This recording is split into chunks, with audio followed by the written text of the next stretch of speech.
গতকালকে অর্থাৎ 12 ফেব্রুয়ারি জাতীয় নির্বাচন ছিল। দিনাজপুর 6-এর সকল পর্যায়ের ভোটাররা যে স্বতঃস্ফূর্তভাবে এবং উৎসবমুখর পরিবেশে ভোট তাদের যে অধিকার সেটা প্রয়োগ করার সুযোগ পেয়েছে দীর্ঘ 18 বছর পরে।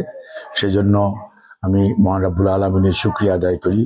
নির্বাচন কমিশন সহ সংশ্লিষ্ট যারা দায়িত্বপ্রাপ্ত ছিলেন তাদের দায়িত্ব সঠিকভাবে পালন করার জন্য তাদেরকে আমি ধন্যবাদ জানাই, কৃতজ্ঞতা জানাই এবং সবচেয়ে বেশি কৃতজ্ঞতা জানাই ভোটার ভাই বোনদেরকে।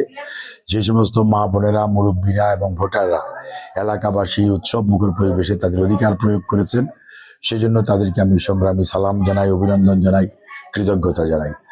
আর এই অধিকার প্রয়োগ করতে যে ওনারা যে দায়িত্ব ধানের শীষের প্রতি জনাব তারেক রহমান, বিএনপি তথা আমার উপর যে এলাকার যে দায়িত্ব ওনারা সেবা করার দিয়েছেন, সেজন্য আমি আমার পরিবারের পক্ষ থেকে, আমার দলের পক্ষ থেকে এবং সর্বোপরি আমি মহান রাব্বুল আলামিনের শুকরিয়া আদায় করি এবং ওনাদেরকে ধন্যবাদ, কৃতজ্ঞতা জানাই। আর আজকে শ্রদ্ধার সঙ্গে স্মরণ করি বাংলাদেশ জাতীয়তাবাদী দলের প্রতিষ্ঠাতা শহীদ জিয়াউর রহমান বীর উত্তমকে। আর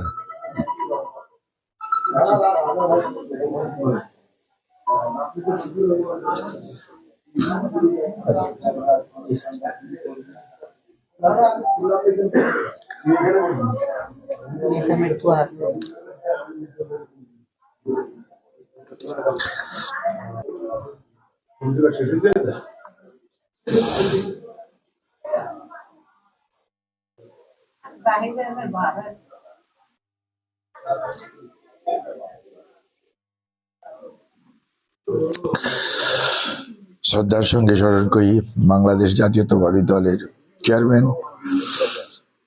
গণতন্ত্রের মা, সাবেক 3বারের প্রধানমন্ত্রী মরহুমা দেশনেত্রী বেগম খালেদা জিয়াকে।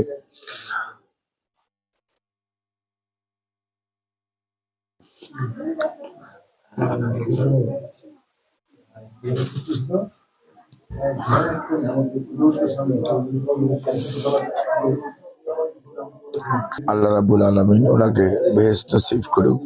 আর সেই সাথে শ্রদ্ধার সঙ্গে স্মরণ করি আমাদের দলের বর্তমান চেয়ারম্যান জনাব তারেক রহমান সহ জিয়া পরিবারের সকল সদস্য এবং আন্দোলন সংগ্রাম করতে যে 18 বছরে শহীদ হয়েছে শত শত ভাই বোনেরা, শত শত আমাদের সহকর্মীরা, এবং গুম হয়েছে আমাদের প্রায় 800-র অধিক নেতা কর্মী এবং অনেকেই পঙ্গুত্ব বরণ করেছে, পঙ্গুত্ব নিয়ে এক দুঃসহ জীবনযাপন করেছে। বিশেষ করে জুলাই আগস্টে যে অকথ্য নির্যাতন এবং যে পাখির মতো গুলি করে মানুষকে শহীদ করা হয়েছে, ছাত্র জনতা তথা রাজনৈতিক নেতা কর্মী সহ সর্বস্তরের জনগণের গণ আন্দোলনে স্বৈরাচারের শেষ মুহূর্তে যে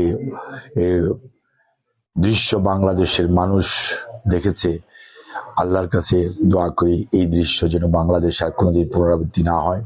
স্বৈরাচারী হওয়ার কোনো দুঃসাহস যাতে কোন ভবিষ্যতে কোনো ধরনের কোনো দেশের সেবা করতে এসে কর্তৃত্ববাদী সরকার যেন কেউ না হয়ে ওঠে, সেই সমস্ত শহীদদেরকে শ্রদ্ধা জানাই এবং তাদের ত্যাগের যদি আজকে তাদের যে ত্যাগ, তাদের যে দায়িত্ববোধ এবং তাদের যে দেশপ্রেম, সেইটা মূল্যায়িত হবে যদি আমরা আজকে যারা দায়িত্বপ্রাপ্ত হয়েছে জনগণ কর্তৃক গণতন্ত্রকে পুনঃপ্রতিষ্ঠিত করার জন্য, প্রতিটি প্রতিষ্ঠানকে পুনর্গঠন করার জন্য, দেশের সত্যিকার অর্থে কর্তৃত্ববাদিতা থেকে দেশকে সত্যিকার অর্থে তার যে নিজস্ব সাংবিধানিক যে কাঠামো এটার মধ্যে পরিচালনা করার যে দায়িত্ব দিয়েছে, সেটি আমরা সবাই ঐক্যবদ্ধভাবে ইনশাআল্লাহ যদি পালন করতে পারি, তাহলেই গুম, খুন, শহীদ এবং পঙ্গুত্ববরণকারী সেই সমস্ত মানুষগুলোর আত্মা শান্তি পাবে।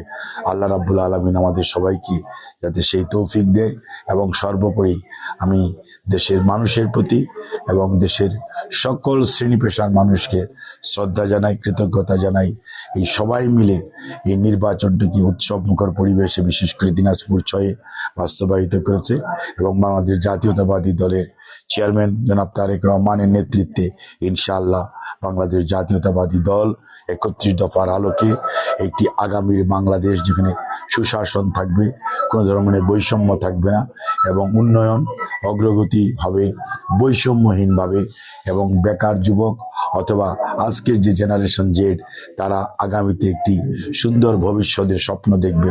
বাংলাদেশ এগিয়ে যাবে তার নিজস্ব পথে, অর্থাৎ উন্নয়ন অগ্রগতি এবং শুধুই মাত্র সামনের দিকে এগিয়ে চলার যে পথ, অর্থাৎ ভবিষ্যৎমুখী বাংলাদেশ তারেক রহমানের নেতৃত্বে ইনশাআল্লাহ একটি দিক পাবে, যেটির মাধ্যমে পৃথিবীর মানচিত্রে একটি সম্মানিত জাতি হিসাবে, দেশ হিসাবে এবং সুশাসনের দেশ হিসাবে বাংলাদেশ পুনঃপ্রতিষ্ঠিত হবে।